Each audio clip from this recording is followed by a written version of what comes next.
tanggapan ng Bureau of Immigration ang 50 dayuhang nagtatrabaho sa isang call center nang walang sapat na dokumento. May live report si John Consulta. John? Gigi, pinasok ng mga tauhan ng Bureau of Immigration ang isang opisina ng call center sa Makati City.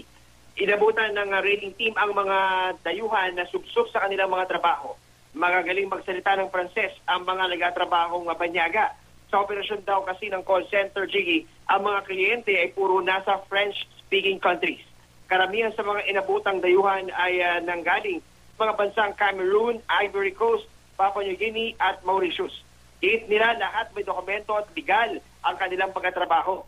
Pero nang magpusisa na ang immigration ay natuklasang kulang pala ang kanilang mga dokumento.